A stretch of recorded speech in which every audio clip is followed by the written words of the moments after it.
जनपद बहराइच के विकास खंड मीरपुरा की ग्राम पंचायत बोजिया में पशु प्रजनन और उर्वरता शिविर का आयोजन। जनपद बहराइच के विकास खंड मीरपुरा की ग्राम पंचायत बोजिया में पशु प्रजनन और उर्वरता शिविर का आयोजन किया। कार्यक्रम का शुभारंभ विधायक प्रतिनिधि आलोक जिंदल के द्वारा फीता काट कर किया और उनके स्वागत में प्रधान प्रतिनिधि मधवापुर प्रेम कुमार राजभर के द्वारा स्वागत गीत गा कर किया। उसके बाद मुख्य अतिथि के द्वारा मां सरस्वती की पूजा अर्चना किया। तत्पश्चात पशुपालन और डेयरी विभाग भारत सरकार के तत्वाधान में पशु जागृति अभियान अंतर्गत उत्तर प्रदेश पंडित दीनदयाल उपाध्याय पशु चिकित्सा विज्ञान विश्वविद्यालय एवं गौ अनुसंधान संस्थान मथुरा के द्वारा पशु प्रजनन उर्वरता शिविर व सघन जागरूकता गोष्ठी का आयोजन किया, जिसमें पशुओं को बीमारी से कैसे बचाया जाए, प्रजनन के बाद पशु गर्मी में कितने दिनों में आ रहा है और ठंड में कितने दिनों में आता है, इस संबंध में मथुरा से आए डॉक्टर द्वारा बताया। और मुख्य पशु चिकित्सा अधिकारी बहराइच ने बताया कि हम लोग फसलों को बचाने के लिए हम लोग जो गौवंशों को गौशाला में छोड़ रहे हैं, उसे मुख्यमंत्री जी के द्वारा एक योजना चलाई गई, जिसमें आप गौशाला से गाय लेकर अपनी आय बढ़ा सकते हैं। अगर आप 4 गाय लेते हैं तो प्रति महीने 6,000 रुपये आपको मिलेंगे और गौवंशों से गोबर खाद भी मिलेगा। उससे जो फसल तैयार होगा उससे कोई बीमारी नहीं होगी, हमारा परिवार खुशहाल भी रहेगा। इसलिए आप लोग अपनी नज़दीकी गौशालाओं से 100 रुपये की स्टाम्प पर नोटरी लेकर गाय ले सकते हैं। और इसी क्रम में मुर्गी पालन के बारे में भी जानकारी दी। इसी क्रम में पंडित दीनदयाल उपाध्याय पशु आरोग्य मेले का आयोजन किया। माननीय ब्लॉक मुखी, माननीय इस प्रदेश के इस जनपद के मुख्य पशु चिकित्सा अधिकारी doctor Rajesh Upadhyay ji, Mathura veterinary university से आए हुए विशेषज्ञों में मैं डॉक्टर जितेंद्र कुमार अग्रवाल और doctor Kapil Gupta ji, deputy CDO ma'am doctor Veeru ma'am, यहाँ के सभी पशु चिकित्सा अधिकारी जो कि इस शिविर के आयोजन में जिनका महत्वपूर्ण सहयोग रहा है, महत्वपूर्ण योगदान रहा है, आप सभी का मैं तहे दिल से आभार व्यक्त करता हूँ, तहे दिल से स्वागत करता हूँ और आपको मैं धन्यवाद देता हूँ कि आप अपने इस व्यस्ततम शेड्यूल से के रहते हुए भी यहाँ पर आकर के आपने हमको अनुग्रहित किया। सर मैं आपका तहे दिल से धन्यवाद करता हूँ। सबसे पहले ये जो शिविर आयोजित हो रहा है, ये शिविर क्यों आयोजित हुआ है, इसका मैं उद्देश्य आप लोगों को बताना चाहता हूँ। इस शिविर को डेयरी मंत्रालय, भारत सरकार, department of animal husbandry and training, government of India के दिशा निर्देश अनुसार उत्तर प्रदेश पंडित दीनदयाल उपाध्याय पशु चिकित्सा विज्ञान विश्वविद्यालय एवं गो अनुसंधान संस्थान मथुरा उत्तर प्रदेश को ये निर्देशित हुआ कि उत्तर प्रदेश के चयनित आकांक्षी जिलों में पशुपालकों को, किसान भाइयों को इस बात के लिए जागरूक किया जाए कि पशु प्रबंधन से संबंधित क्या बातें हैं जिससे कि वो अपने पशु का उत्पादन बढ़ा सके, पशु स्वास्थ्य से संबंधित क्या बातें हैं जिससे कि पशुपालक और किसान भाई अपने पशुओं को बीमारियों से बचा सके, पशु प्रजनन से संबंधित क्या बातें हैं जिससे कि पशुपालक भाई अपने प्रजनन से संबंधित दिक्कतों से अपने पशुओं को बचा सके।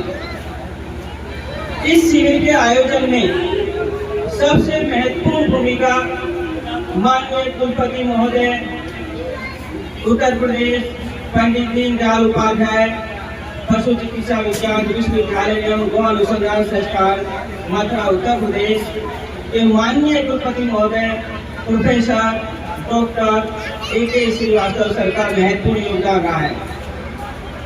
माननीय कुलपति महोदय सर के बिना सहयोग के, बिना दिशा निर्देशन के, बिना मार्गदर्शन के इस शिविर का आयोजन होना संभव नहीं था। माननीय कुलपति महोदय निरंतर किसानों के लिए, पशुपालक भाइयों के लिए, उनके उत्थान के लिए लगातार प्रयासरत रहते हैं। मैं उनका तहे दिल से धन्यवाद करता हूँ। साथ में मंच पर आसीन माननीय विधायक जी, माननीय ब्लॉक प्रमुख जी, इनका मैं धन्यवाद करता हूं कि इन्होंने यहाँ पे आकर के हमको अनुरोध किया। ये इनका किसानों और पशुपालकों के लिए लगाव और स्नेह दर्शाता है कि माननीय विधायक जी, माननीय ब्लॉक जी निरंतर किसानों के उत्थान के लिए प्रयासरत हैं। किसान भाइयों, मैं आपको कुछ छोटी छोटी बातें बताना चाहता हूँ कि आप जब पशु गर्मी में आता है तो किस तरह से कुछ आप छोटे छोटे सुझावों से आप अपने पशुओं को इस तरह से कर सकते हैं जिससे कि वो समय रहते जागरूक हो पाए। इसके लिए आपको पशु के मध्य चक्र की जानकारी होना जरूरी होती है। पशु जो गर्मी में आता है वो 20 से 30 दिनों में गर्मी में आता है, और पशु यदि 18 से 24 दिनों में गर्मी में आता है तो हम ये कहेंगे कि पशु की गर्मी, पशु का मध्य चक्र ठीक है। तो पहला आपको ये ध्यान रखना है कि पशु जो गर्मी में आता है वो 18 से 24 दिनों में आना चाहिए। तो उसके लिए आपको पहला काम ये करना है कि आपको एक डायरी बनानी है और उस डायरी में ये लिखना है कि मेरा पशु जो गर्मी में आता है वो कितने दिनों में आ रहा है, क्या वो 18 से 24 दिनों में आ रहा है या नहीं आ रहा है। यदि वो 24 दिनों के बाद गर्मी में आता है या फिर वो 18 दिन से पहले गर्मी में आता है तो वो पशु के ज्ञापन नहीं रुकने का एक कारण होता है। इसलिए आपको ये ध्यान रखना है कि पशु आपका कितने दिनों में गर्मी में आ रहा है। यदि पशु 24 दिनों के बाद गर्मी में आता है, मान लीजिए कि 25 से लेकर 35 दिनों में गर्मी में आता है, तो वो क्यों होता है? वो इसलिए होता है कि आपका पशु ज्ञापन रुका है, लेकिन ज्ञापन रुकने के बाद भी उसमें जो भ्रूण बना उसकी मृत्यु होने की संभावना रहती है कि उसके कारण पशु की जो मध्य चक्र है वो थोड़ा सा बढ़ गया है। तो 25 से 35 दिनों में यदि पशु गर्मी में आता है तो आपको ध्यान रखना है कि उसका जो मध्य चक्र है वो वहाँ पे थोड़ा सा दिक्कत वाला है। इसी तरह से 18 दिनों से यदि पहले पशु गर्मी में आता है तो संभावना हो सकती है कि उसकी बच्चेदानी में वहाँ पे गांठ हो। तो ये चीजें हैं छोटी छोटी, और भी मैं आपसे थोड़ी बातें करूँगा। तो इसके साथ मैं ये स्टेज मैम को मैं हैंडओवर करता हूँ कि इसको कार्यक्रम को आगे बढ़ाए। धन्यवाद।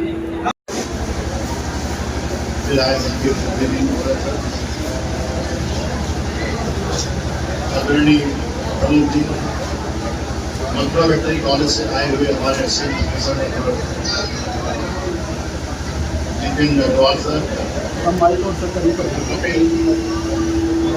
और senior executive Indian aeronautical sir, जिनके सहयोग से हम लोग आपको निःशुल्क दवा वितरण कर रहे हैं। वर्तमान समय में जो पशुओं को बचाने के लिए गोवंशों को, जो बेसहारा गोवंश है उनसे जो है हमारे फसलें नुकसान हो रही है। हम लोग नित्य प्रति बाहर घूम रहे गोवंशों को गो आश्रय स्थलों में संरक्षित कर रहे हैं, परंतु संरक्षण एक अस्थायी समाधान नहीं है। इससे पहले भी मैंने आपको बताया कि इस ब्रह्मांड से जिस दिन जो है पशुधन समाप्त हो जाएगा उस दिन मानव सभ्यता भी समाप्त हो जाएगी। इसी सोच के साथ माननीय मुख्यमंत्री महोदय जी का एक बहुत ही महत्वाकांक्षी योजना है, जो आश्रय स्थलों में हम लोग गोवंशों को संरक्षित कर रहे हैं। उन गोवंशों को पुनः अपने किसानों के बीच कुछ प्रोत्साहन दे करके गो पालन के लिए प्रोत्साहित किया जाए। हमारा प्रत्येक किसान, एक किसान एक परिवार को अधिकतम 4 गोवंश दे करके हम लोग प्रत्येक महीना 6,000 रुपए अपने डीबीटी के माध्यम से बिना किसी बिचौलिए के सीधे लखनऊ से आपके खातों में ट्रांसफर होता है। तो आप सभी से अनुरोध है कि आपके निकटतम जो भी को आश्रय स्थल है वहां से आप अपने पसंदीदा गोवंश वो आपकी स्वेच्छा है। आप उन 4 गोवंशों को टीके गले में बनवा दीजिए और वहाँ के डॉक्टर से संपर्क कर लीजिए। 100 रुपए का स्टैम्प पेपर लगेगा, 1 महीने का फॉर्म लगेगा। आप अपने गोवंश को अपने यहाँ ले जा करके पालिए, पोसिए। आपको प्रत्येक माह 6,000 रुपए आपके खाते में बिना किसी मध्यस्थता के पहुंचेगा। इससे क्या फायदा होगा? एक फायदा तो ये कि आपको साल में उन 4 गोवंशों को पालने के लिए 72,000 रुपया उत्तर प्रदेश सरकार आपको मुफ्त में दे रही है। दूसरा ये, आप अगर किसान हैं तो किसान सम्मान निधि से 6,000 रुपए मिल रहे हैं, वो अलग 72 से 78,000 रुपए। इसके बाद 4 गोवंशों से कम 2 से 3 ट्राली खाद आपको मुफ्त में मिलेगा, जो आपके खेतों में जाएगा। जिससे इस कार्यक्रम के प्रारंभ के समय जैसे मैंने कहा था, आज हमने यूरिया और डाई के अन्न खा करके कैंसर और किडनी फेल्योर और ब्रेन हेमरेज जैसी बीमारियों से ग्रसित है, उनसे बचेंगे। ये ऐसी योजना है जिसमें आपके सिर्फ 100 रुपए का एक स्टैम्प पेपर लगना है और कुछ भी नहीं लगना है।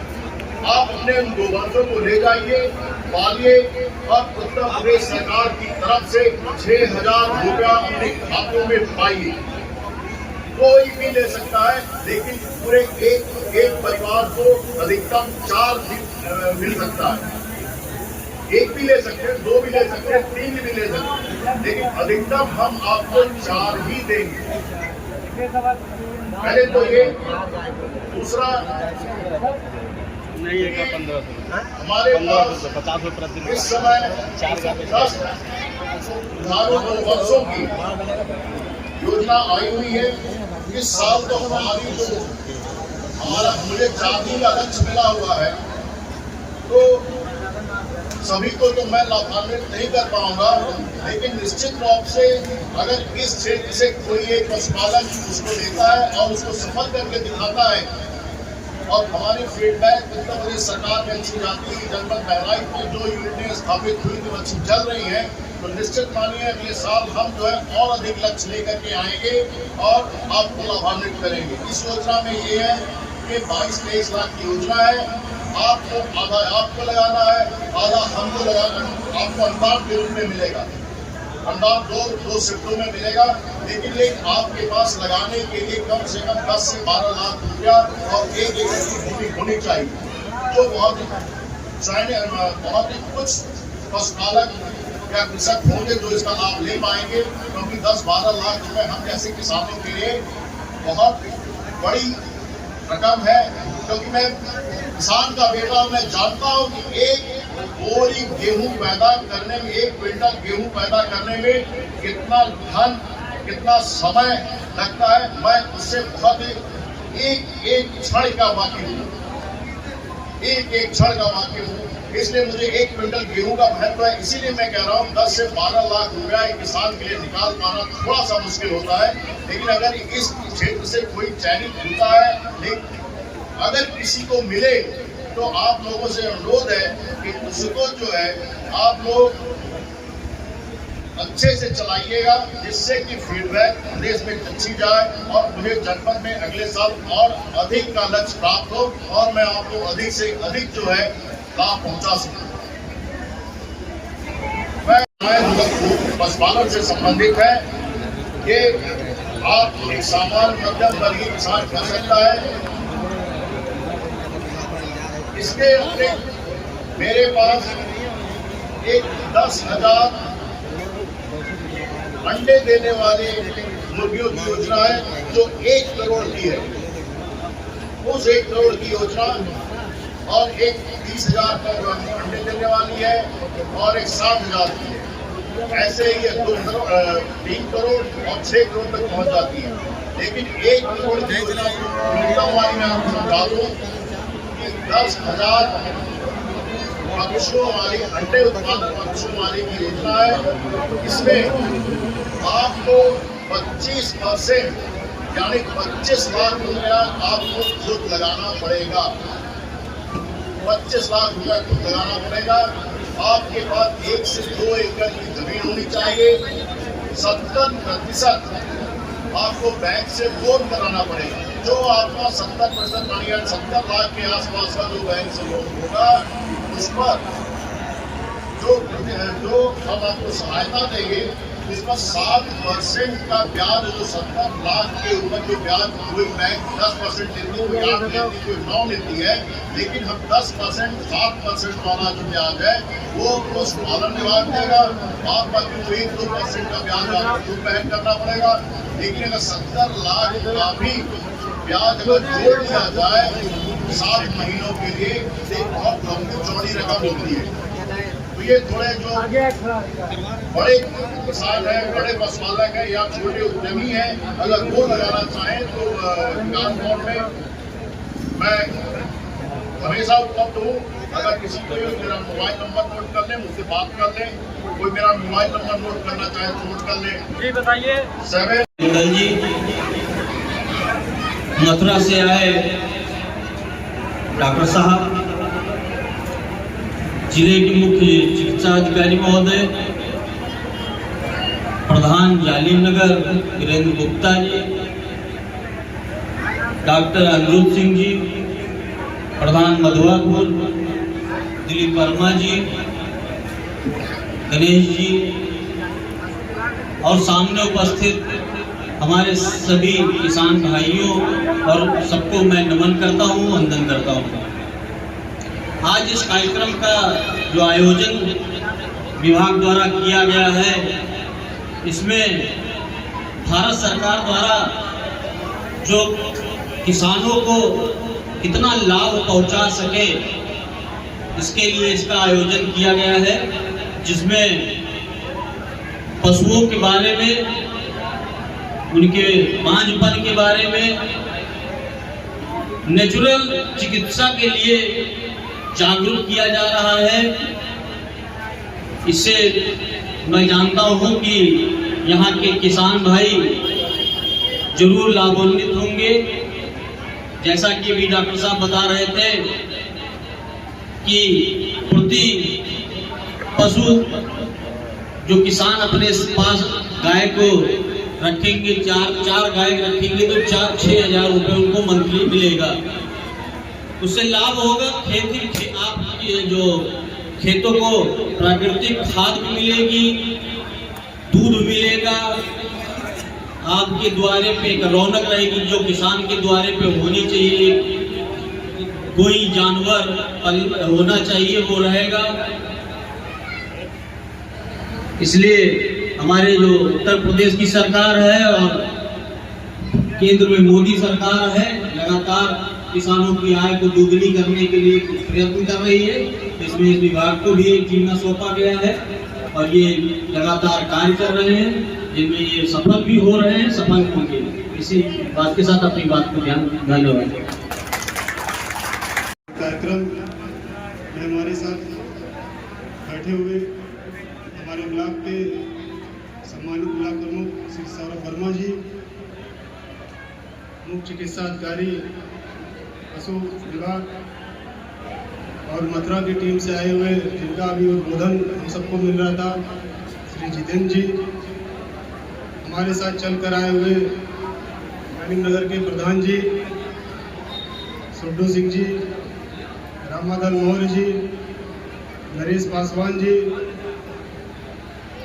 और अभी जिनका हमने स्वागत गीत सुना, हमारे बहुत ही कर्मठ प्रधान मधुआपुर के श्री मौर्य जी, और तमाम हमारे जो कार्यकर्तागण जो सामने हमारे बैठे हुए हैं, और तमाम हमारे भुजिया के ग्रामवासीगण जो लगातार हमें चुनाव जिताते रहते हैं, हमारी सभी माताएं बहनें जो बहुत देर से यहाँ बैठी हुई है, मैं आप सबका इस कार्यक्रम में हार्दिक स्वागत व अभिनंदन करता हूँ।